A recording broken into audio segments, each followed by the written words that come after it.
दोस्तों नमस्कार, मैं हूं आलोक पाठक और आप देख रहे हैं खबर दस्तक।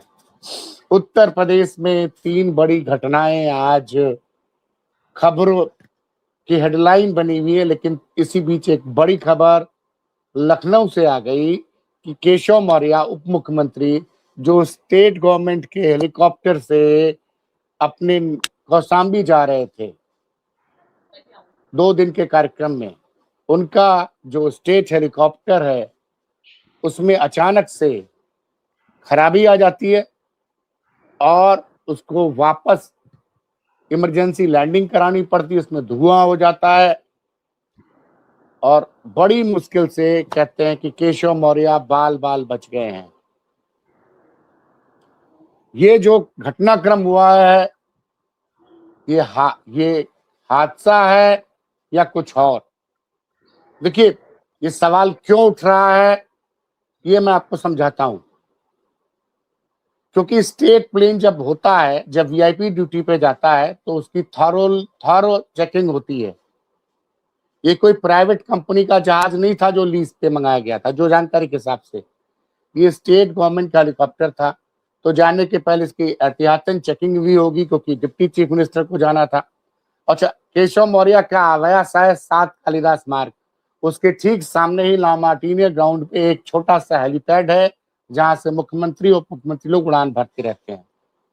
वो उड़ान भरते हैं, सब कुछ ठीक रहता है।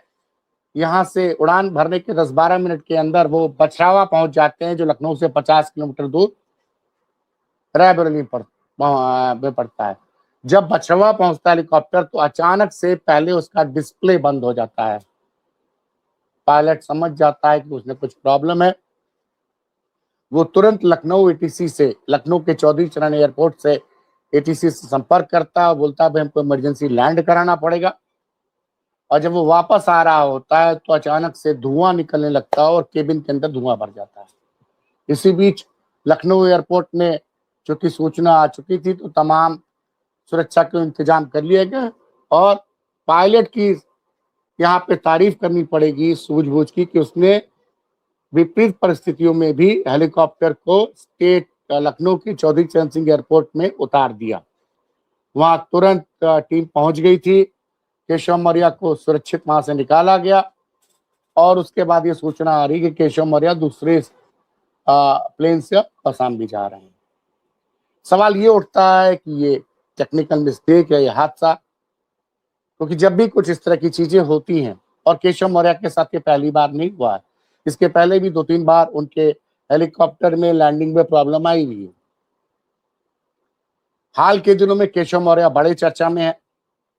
उत्तर प्रदेश के उप मुख्यमंत्री हैं, खुलकर शंकराचार्य जी के पक्ष में बोल रहे हैं। शंकराचार्य जी ने आज बनारस से लखनऊ के लिए अपनी यात्रा शुरू कर दी है। अब बोला है, वहां उन्होंने बड़ा बयान दिया शंकराचार्य ने कि जो भी हिंदू जीवित है वो हमारे इस गौ रक्षा आंदोलन का समर्थन करेगा। ध्यान दीजिएगा शंकराचार्य जी ने क्या कहा, जो भी हिंदू जीवित है वो हमारी गौ माता को बचाने के संकल्प का समर्थन करेगा। और लगातार केशव मौर्य जी शंकराचार्य के पक्ष में बोल रहे हैं। वही दूसरी तरफ मुख्यमंत्री जी क्या बोल रहे हैं कि वो विधानसभा में उन्होंने बोला था कि नाम के आगे कोई शंकराचार्य लगाने से शंकराचार्य नहीं बन जाता। हमारे साथ मैंने कुछ लोगों से बात करने की कोशिश की लेकिन कोई तैयार नहीं हुआ, लेकिन विवेक पांडे जी समाजवादी पार्टी के प्रवक्ता हमसे बात करने के लिए इस वक्त जुड़ गए हैं। विवेक जी, आप क्या मानते हैं, उप मुख्यमंत्री जी केशव मौर्य जी की आज भगवान की शनिवार के दिन बड़ी कृपा थी, बजरंग बली की, शनि महाराज की, कि वो बाल बाल बचे हैं? देखिए सर, बहुत ही ज्वलंत विषय को आपने उठाया है, चूंकि ये भारत की और विशेषकर उत्तर प्रदेश की राजनीति को सीधा प्रभावित करने वाला विषय है। ठीक है, हमारे राजनीतिक दल में विभेद है, हमारे वैचारिक मतभेद है, लेकिन सैद्धांतिक विभेद है, लेकिन बतौर एक जननेता, जननायक और एक राजनेता के रूप में आदरणीय केशव प्रसाद मौर्य जी के साथ इस घटित हुई घटना को बहुत ही निंदनीय, दुर्भाग्यपूर्ण और मुझे लगता है कहीं ना कहीं अब भाजपा ने वो राजनीतिक स्थितियां पैदा कर दी है कि कोई घटना नैसर्गिक भी हो तो उसको षड्यंत्र की दृष्टि से ही देखना पहले उचित प्रतीत होता है। क्योंकि सबसे बड़ी बात इसमें 2 बातें आई, जो कि एक तो स्टेट हेलीकॉप्टर था, वो स्टेट का हेलीकॉप्टर था। दूसरी बात है कि ये प्लान पहले से प्री प्लान रहा होगा कि इनको इस दिन यात्रा इस समय पे इनकी निर्धारित थी।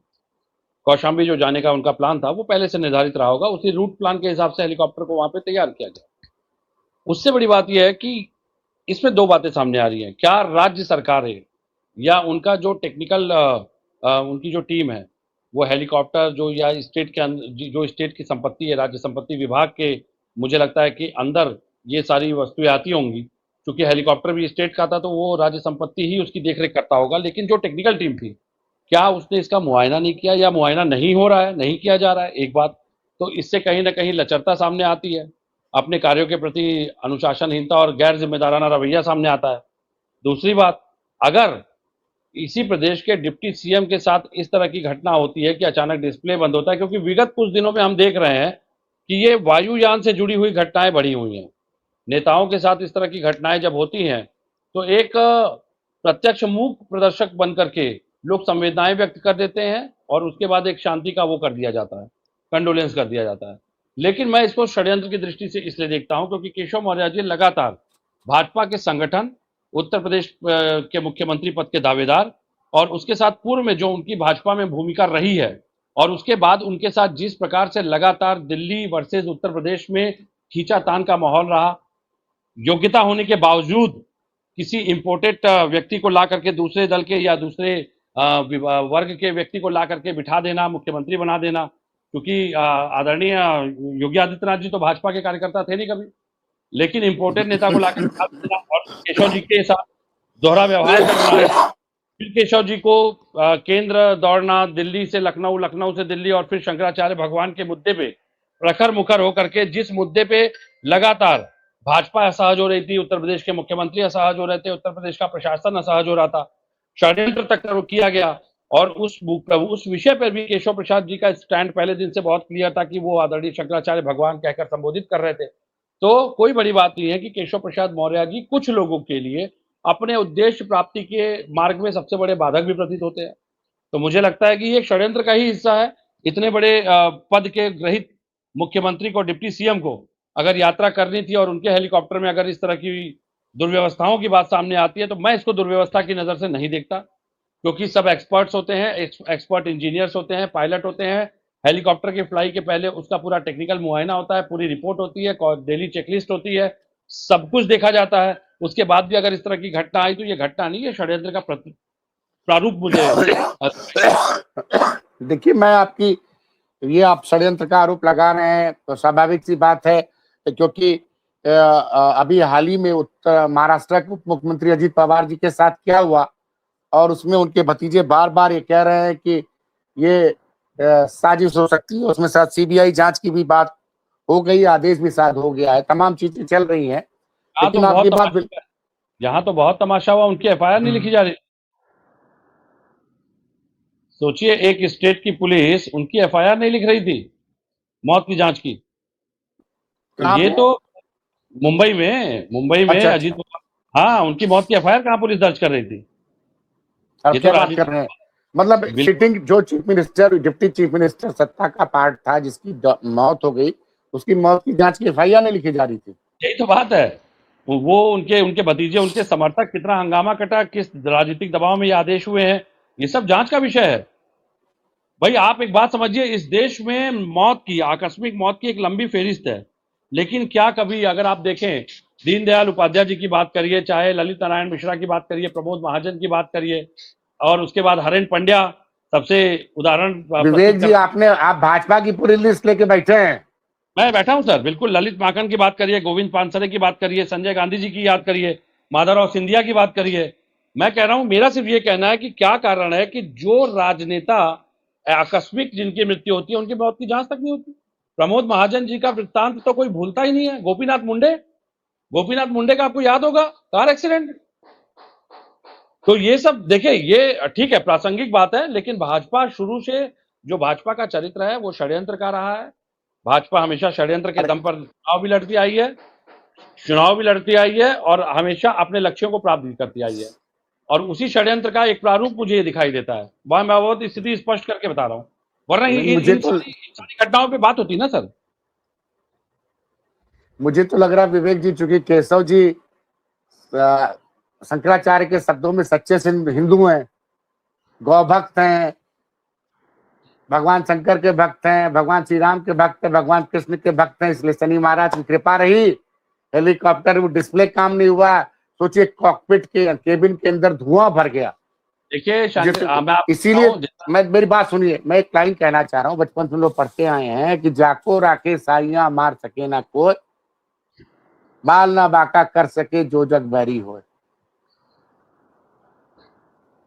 देखिए मैं आपको बड़ी स्पष्ट स्थिति बता दूं, चूंकि आप शनिवार पे आ गए, शनि महाराज की कृपा तो है, लेकिन केशव प्रसाद मौर्य जी देवी के परम भक्त हैं, देवी के परम भक्त हैं। 64 योगिनी का पाठ उनके यहाँ बराबर होता है।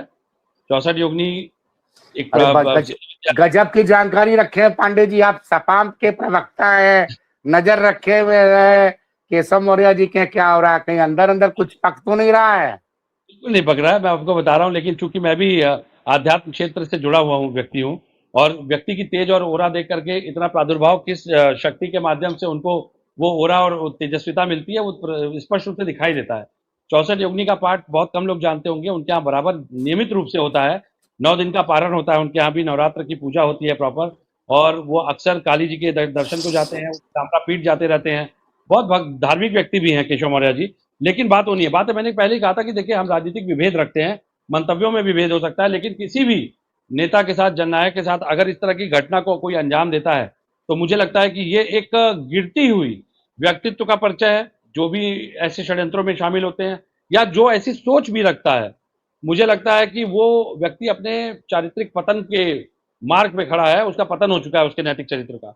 और यही कारण है कि इस तरह के हथकंडे अपनाए जाते हैं। वरना मैं तो बड़ी जिम्मेदारी से कह रहा हूं, उत्तर प्रदेश सरकार का डिप्टी सीएम, और क्या कारण है केशव मौर्य को ही टारगेट किया जा रहा है? यह भी तो सोचनीय विषय है। लगातार जिस प्रकार से उनकी अनदेखी की बात करिए, चाहे ठीक है राजनीतिक बातें अपनी जगह होती हैं, लेकिन व्यक्ति का एक सामाजिक जीवन होता है, परिवार होता है उसका। किसी व्यक्ति को इस तरह से नुकसान पहुंचाने के बाद उसके घर परिवार का जो क्षति होती है, जो उसके भविष्य की क्षति होती है परिवार की, इन सबका जिम्मेदार कौन होता है? ये तो कभी तर्क सरकारें तय नहीं करती है। राजनीतिक लक्ष्यों के लिए अगर आप उतने योग्य नहीं है कि आप उस उद्देश्य को प्राप्त कर पा रहे हैं, तो यह आपकी कमी है। आप या तो अपने आप का अपना विकास करिए, अगर आप विकास नहीं कर पा रहे तो आप इस तरह से षड्यंत्र करके थोड़ी जीत सकते हैं किसी से। और मैं तो फिर अपने स्टैंड पे क्लियर हूं सर, ये गलती नहीं है, ये टेक्निकल इशू नहीं है। देखिए भारत के सीडीएस, आपको याद होगा, चीफ ऑफ डिफेंस जो थे पहले, जिस तरह से उनका बिपिन रावत, जिस तरीके से हेलीकॉप्टर दुर्घटनाग्रस्त हुआ था, उस हेलीकॉप्टर को बहुत आसान होता है सर ऐसी घटनाओं में, आपने घोषित कर दिया, अरे वो टेक्निकल इशू आ गया इसलिए हेलीकॉप्टर दुर्घटनाग्रस्त हो गया। अहमदाबाद की घटना आपको याद होगी, उसमें भी एक बहुत बड़े मंत्री थे भाजपा के। नहीं, पूर्व मुख्यमंत्री थे गुजरात के, बिशन कुमार रूपानी जी साहब।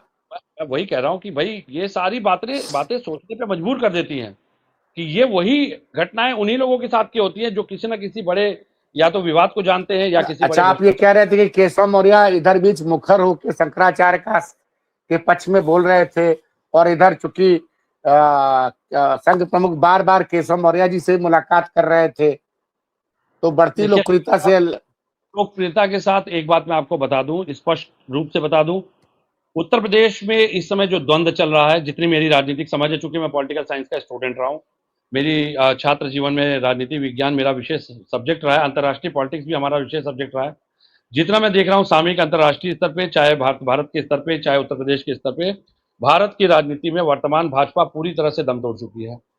उसका कारण यह है, आप जिस प्रकार से अमेरिका के औपनिवेशवाद के आगे समर्पण कर रहे हैं, ये आज तक के इतिहास में भारत के किसी प्रधानमंत्री ने नहीं किया, पहली बात। दूसरी बात, अब देखिए, दो राष्ट्रों के बीच में युद्ध, तीसरा राष्ट्र उसमें व्यापार कर रहा है। अमेरिका ने फिर एक ट्रेड डील कर ली है इजराइल के साथ, बहुत बड़े हथियारों की डील हुई है।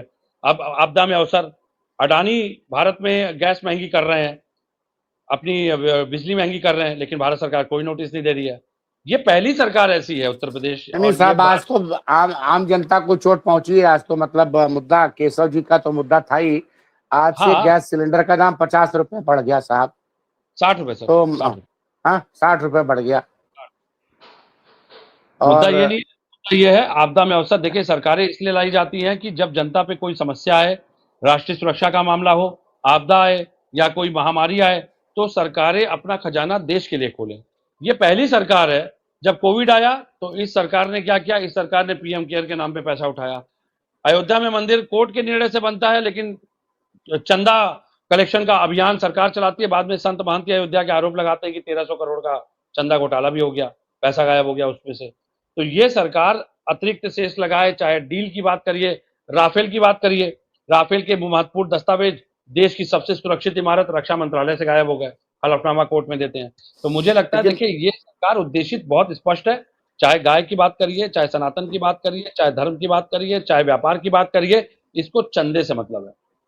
और ये चंदा स्पष्ट रूप से भाजपा के कार्यालयों के रूप में, वीआईपी 5 स्टार कार्यालयों के रूप में दिखाई दे रहा है।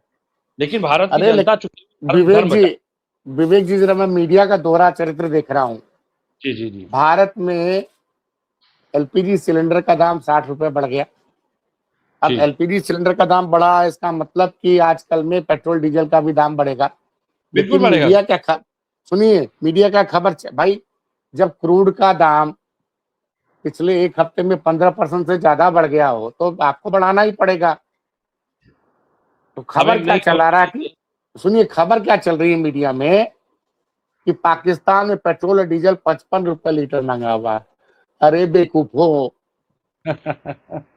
पाकिस्तान भी वहीं से पेट्रोल मंगाता है जहां से तुम मंगाते हो। कल को तुम्हारी भी तो बारी है। अब आपको एक नई खबर मैं दे देता हूं, देखिए आई है। हाँ अब हाँ। रूस से जो डील हो रही थी, जो रूस के लिए जो तेल खरीदने की अनुमति अमेरिका से ली जा रही थी, और जो हम्म अमेरिका से अनुमति ली गई, अब हम्म। रूस भी भारत से $4 से $5 प्रति बैरल प्रीमियम पैसा लेगा। ये है हमारा तो मास्टर स्ट्रोक। हर रूस आदमी, ने, वही मैं कह रहा हूं, रूस ने आपदा में अवसर, अब देखिए, ये इसीलिए रूस ने कहा था कि हम तेल देने के लिए तैयार हैं, क्योंकि रूस भी भारत के इस समय वर्तमान नेतृत्व को पहचान चुका है बुरी तरह से। नरेंद्र मोदी की विदेश नीति ने पूरी तरह से भारत को समर्पित कर दिया है। जिस तरह से इजराइल ने बयान दिया कि प्रोडक्शन के लिए भारत की जनसंख्या, भारत का मैन पावर उनके पास है, भारत को हमने रख लिया है अपने पास। बात समझिएगा, लैंग्वेज पकड़िए, भारत को हमने अपने पास रख लिया है, मतलब हम गिरवी हो चुके हैं। ऐसा प्रतीत हो रहा है कि हमको बेचा जा चुका है, हमारे ऊपर ऑलरेडी एग्रीमेंट हो चुका है, हमें पता ही नहीं अभी। अमेरिका क्या कहता है कि अमेरिका के एक से एक लोग बयान, अमेरिका के एक मीडिया शो में मैंने देखा कि वहां के एक एंकर बोल रही है मोदी जी ने टांगे खोल दी। क्या मतलब, गिरता चरित्र, गिरते स्तर के बयानबाजी, और भारत की सरकार मौन बैठी है। विदेश मंत्रालय इस बयानों का खंडन नहीं कर रहा है। विदेश मंत्रालय की ये स्थिति हो चुकी है कि इन बयानों के आगे वो ऑब्जेक्शन तक अपना रूल ओवर नहीं कर पा रहा है। तो मुझे लगता है कि इससे बुरी स्थिति भारत की आधुनिक परिप्रेक्ष्य में मैंने कभी नहीं देखी है।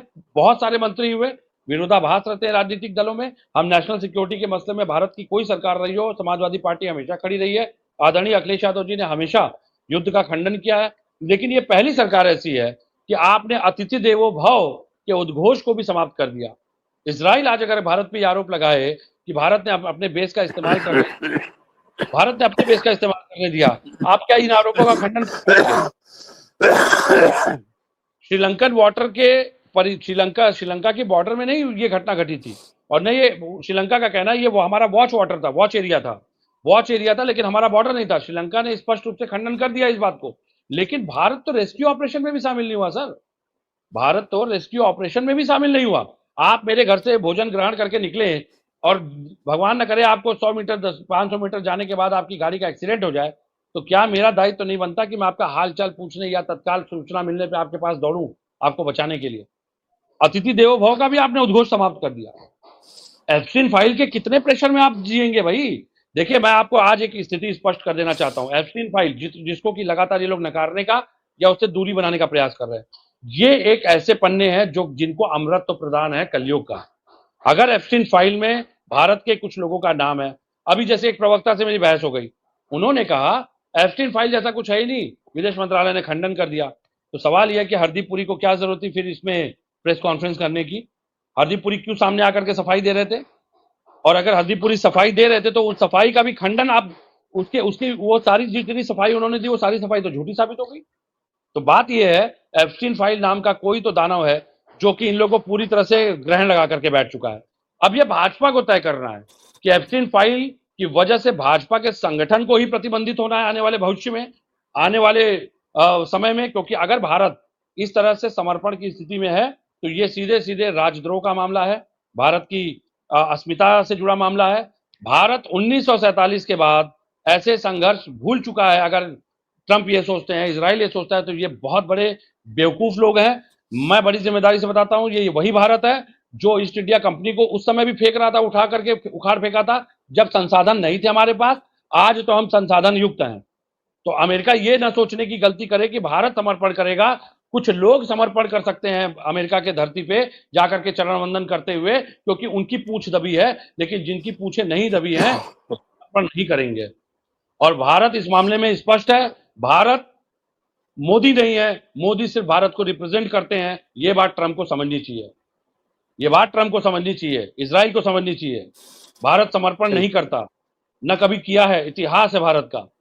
भारत ने ऐसी शक्तियों को उखाड़ के फेंकने का काम किया है जब हमारे पास संसाधन नहीं थे तभी भी, और आज तो हम संसाधन युक्त है। तो इसके बाद जो अंजाम होगा अगर ऐसा कुछ भी होता है, आप सोचिए रशिया यूक्रेन के वॉर में जब एक्सचेंज ऑफ ट्रीटी हुई मैन पावर की, तब वहां पे जाने के बाद 20 दिन की ट्रेनिंग देके रशिया ने भेज दिया लड़ाई लड़ने के लिए।